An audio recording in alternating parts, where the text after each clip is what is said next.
오늘도 옆에 분과 인사 나누시고 시작하실까요? 복음이면 가능합니다. 복음이면 가능합니다. 예, 반갑습니다. 사도행전 3장은요, 여러분이 잘 알고 계시는 이야기죠. 성전 미문 앞에서 구걸하던 그 장애인의 치유와 이 치유 사건과 관련된 베드로의 설교가 나오는 본문입니다. 예루살렘 성전의 미문이라고 하면 아름다운 문이라는 뜻이거든요. 굉장히 아름다운 그 미문이라는 곳과는 대조적으로 오늘 초라한 나면서부터 걸을 수 없었던 장애인이 구걸을 하는 장면으로 오늘 이야기가 시작이 되고 있죠. 기도하러 성전에 올라가던 베드로와 또 그 요한이요, 이 장애인을 향하여 6절에서 보여지는 것처럼 나사렛 예수 그리스도의 이름으로, 그 이름으로 일어나 걸으라 하고 그를 일으켰더니 그가 곧 일어서서 뛰며 성전으로 들어가 하나님을 찬송하게 되는 모습이 나옵니다. 늘 앉아 있어서 구걸하던 그가 기쁘게 뛰어다니며 또 그 찬양하는 모습에 모두가 놀라서요, 이내 솔로몬의 행각이라 불리우는 넓은 장소로 이스라엘 백성들이 모이게 되죠. 평생을 그 자리에서 구걸만 해오던 불쌍한 인생이었음을 이스라엘의 아주 많은 사람들이 알고 있을 정도로 이 장애인은 유명한 사람이었습니다. 그랬던 그의 회복된 모습에 11절에 보니까요, 모든 백성이 크게 놀라며 달려나갔다고 기록되어 있습니다. 뭐 좋은 쪽으로 유명했던 게 아니죠. 성전 기도하러 들어가는 사람들이 늘 만나는 사람이 바로 이 장애인이었잖아요. 모두가 알고 있을 정도로 그의 안타까움과 또 초라함을 정말로 그렇게 유명했던 일들이었는데, 그때 그가 항상 앉아있던 그가 지금 뛰고 있다고, 찬송하고 있다고, 그리고 한 번도 성전에 들어가 본 적 없는 그가 지금 성전 안에서 찬송을 하고 있단 말이야. 그 일대 모든 백성이 놀라서 지금 달려 나아갔던 것이죠. 그런데 베드로는 아니 이게 그리 놀랄 일이냐, 너희들 왜 그러냐 라고 얘기를 하면서요, 이는 베드로와 요한 개인의 권능과 경건으로 이뤄진 일이 결코 아님을 밝히고 있습니다. 평생토록 걷지 못했던 장애인이 태어나 처음으로 일어나 걷고 뛰었던 이 일은요, 바로 예수 그리스도께서 하신 일임을 베드로는 강조하고 있습니다. 그러면서 오늘 16절을 통해서 이 치유와 회복의 근원을 이야기하고 있죠. 바로 예수 그리스도, 그 이름을 믿음으로 이 사람이 치유되었다고 이야기합니다. 당시 유대 사회에서요, 이름이라는 것은요, 그 사람의 임재 그리고 권위, 능력을 나타내는 것이었다라고 해요. 즉 예수 그리스도의 이름은 주님의 임재, 권위, 능력을 나타냈던 것이죠. 그 이름을 우리가 선포한다라는 것은요, 그 이름을 믿는다라는 것을 전제로 하고 있습니다. 이름을 마치 막 마법 주문처럼 우리가 예수 이름으로 떠나가라, 그죠? 그리고 예수 이름을 일어나라 하지만 그것은 그냥 단순한 주문처럼 우리가 그렇게 선포해서는 안 되는 것이고, 예수 이름은 그러한 주문이 아니라 그 이름의 대상 되시는 예수 그리스도를 믿을 때, 먼저는 그분을 믿을 때, 믿음이 전제될 때 그 이름의 진정한 능력을 경험하게 되어진다라는 것입니다. 우리가요, 예수를 믿을 때, 그 이름을 힘입어 나아갈 때에 오늘 본문에서도 나와 있지만 어떠한 일이 일어났습니까? 내 자신이 치유되고 회복되고 어둠이 떠나가는 역사가 일어났다라는 것입니다. 더 나아가서는요, 나를 통하여 이제는 내게 보내주신, 내게 맡겨주신 귀한 영혼들이요, 예수 그리스도의 이름으로 치유되고 회복되고 어둠이 떠나가는 역사가 일어나기도 한다라는 것이죠. 그렇다면 우리는 어떻게 예수 그리스도를 더욱더 믿는 자리로, 예수의 이름을 힘입어 능력을 경험하는 자리로 나아갈 수 있을까요? 그 방법에 대해서 오늘 19절에 말씀하고 계십니다. 주님은 우리에게 회개하고 돌이켜 너희 죄 사함을 받으라 라고 명령하고 계십니다. 이같이 할 때에 우리가 새로워진다라고 기록이 되어 있어요.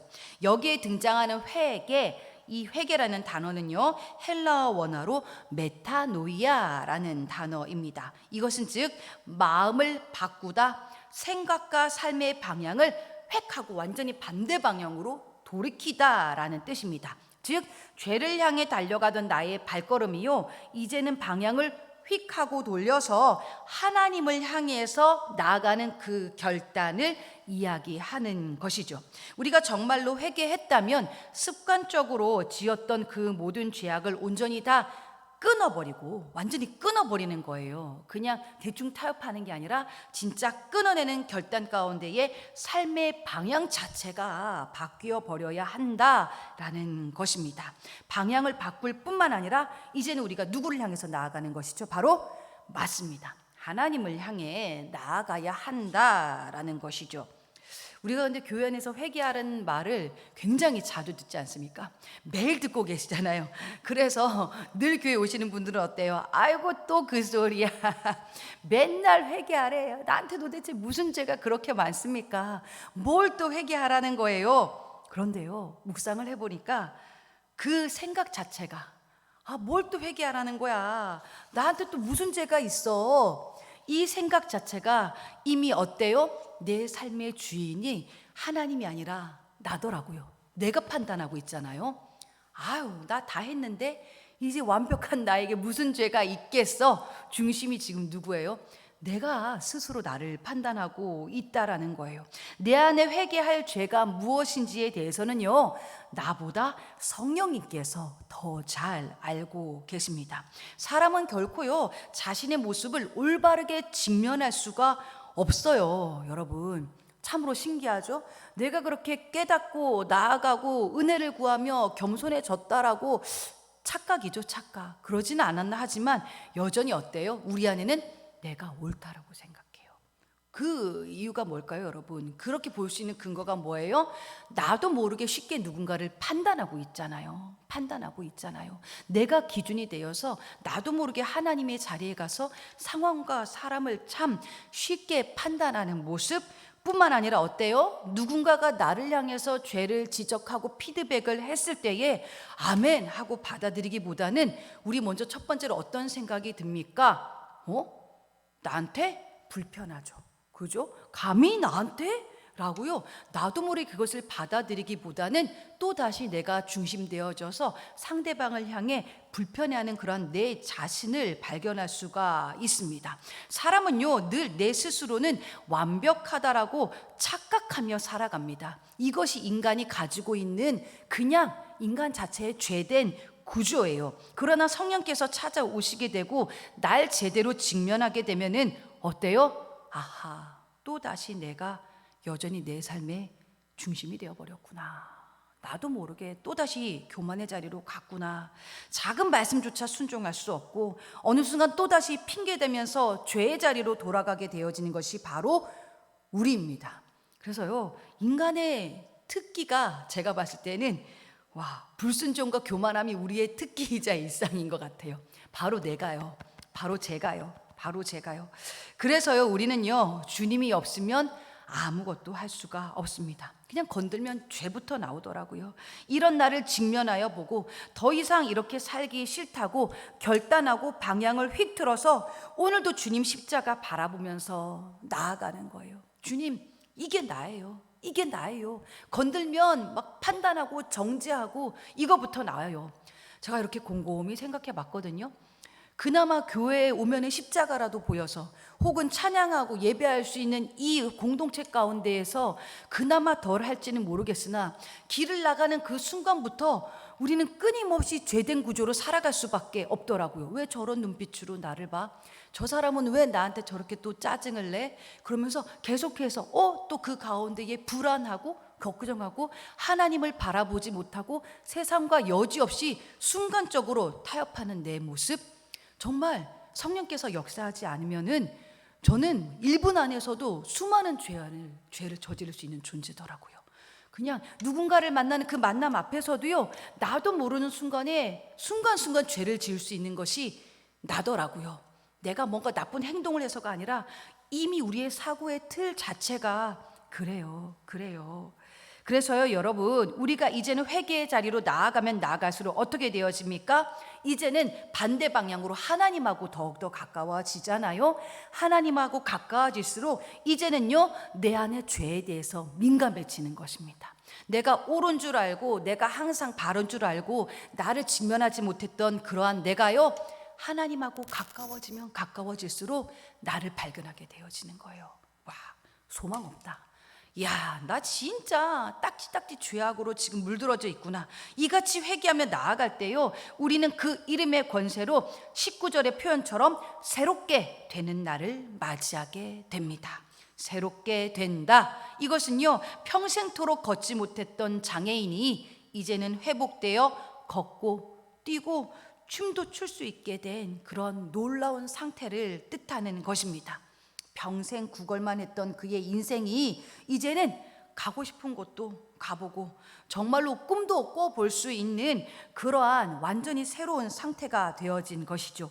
그리고 이제는요, 내가 예수의 이름을 힘입어 누군가를 향해서 치유와 회복의 역사를 일으킬 수 있는 놀라운 존재가 되었음을 뜻하는 것이기도 합니다. 여러분, 우리 교회 이름이 더봄 교회입니다. 주님을 더욱더 집중하여 보자. 그로 인해서 주님을 보다 보면 이제 누가 보여요? 내가 보잖아요. 그죠? 나를 보게 되는데 나를 더 직면하여 보자 라는 의미가 이 이름 속에는 내포되어져 있습니다. 그리하여서 여전히 세상이 내 자신이 주인된 내 삶의 방향을 돌이켜 하나님께로 결단하며 순종하며 나아가는 온전한 회개의 모습이요, 이 새벽에 있어지기를 축복합니다. 그리하여 예수의 이름을 힘입어 여러분 안에 있는 연약함이 치유되고 또 회복되어지는 이 새벽 되기를 원합니다. 뿐만 아니라 여러분에게 맡겨주신 그 귀한 영혼들이 치유되고 회복되는 놀라운 역사, 어둠이 떠나가는 놀라운 일들이 여러분을 통해, 나를 통해, 우리 공동체를 통해 그렇게 경험되어질 수 있기를 주님의 이름으로 축복합니다. 이 시간 우리 사도행전 3장 말씀을요, 다 같이 한 목소리로 합독하며 나아가도록 하시겠습니다. 시작. 제9시 기도 시간에 베드로와 요한이 성전에 올라갈새 나면서 못 걷게 된 이를 사람들이 메고 오니 이는 성전에 들어가는 사람들에게 구걸하기 위하여 날마다 미문이라는 성전 문에 두는 자라. 그가 베드로와 요한이 성전에 들어가려 함을 보고 구걸하거늘 베드로가 요한과 더불어 주목하여 이르되 우리를 보라 하니 그가 그들에게 무엇을 얻을까 하여 바라보거늘 베드로가 이르되 은과 금은 내게 없거니와 내게 있는 이것을 내게 주노니 나사렛 예수 그리스도의 이름으로 일어나 걸으라 하고 오른손을 잡아 일으키니 발과 발목이 곧 힘을 얻고 뛰어서서 걸으며 그들과 함께 성전으로 들어가면서 걷기도 하고 뛰기도 하며 하나님을 찬송하니 모든 백성이 그 걷는 것과 하나님을 찬송함을 보고 그가 본래 성전 미문에 앉아 구걸하던 사람인 줄 알고 그에게 일어난 일로 인하여 심히 놀랍게 여기며 놀라니라.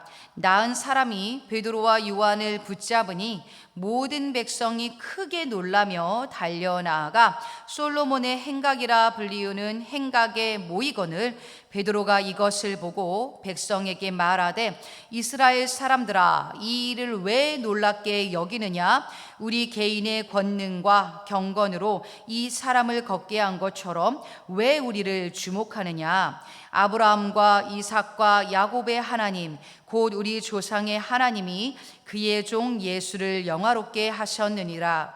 너희가 그를 넘겨주고 빌라도가 놓아주기로 결의한 것을 너희가 그 앞에서 거부하였으니 너희가 거룩하고 의로운 일을 거부하고 도리어 살인한 사람을 놓아주기를 구하여 생명의 주를 죽였도다. 그러나 하나님이 죽은 자 가운데서 그를 살리셨으니 우리가 이 일의 증인이라. 그 이름을 믿음으로 그 이름이 너희가 보고 아는 이 사람을 성하게 하였나니 예수로 말미암아 난 믿음이 너희 모든 사람 앞에서 이같이 완전히 낫게 하였느니라.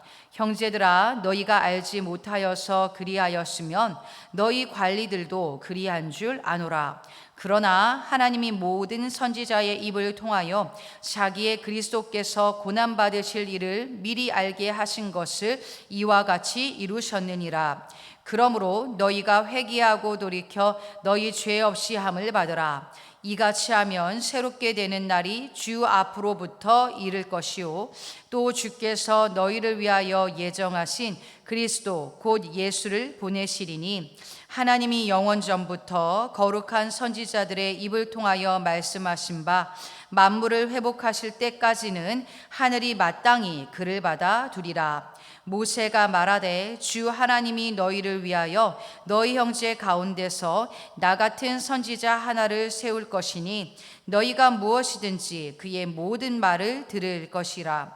누구든지 그 선지자의 말을 듣지 아니하는 자는 백성 중에서 멸망받으리라 하였고 또한 사무엘 때부터 이어 말한 모든 선지자도 이때를 가리켜 말하였느니라. 너희는 선지자들의 자손이요 또 하나님이 너희 조상과 더불어 세우신 언약의 자손이라. 아브라함에게 이르시기를 땅 위의 모든 족속이 너의 씨로 말미암아 복을 받으리라 하셨으니 하나님이 그 종을 세워 복 주시려고 너희에게 먼저 보내사 너희로 하여금 돌이켜 각각 그 악함을 버리게 하셨느니라. 아멘.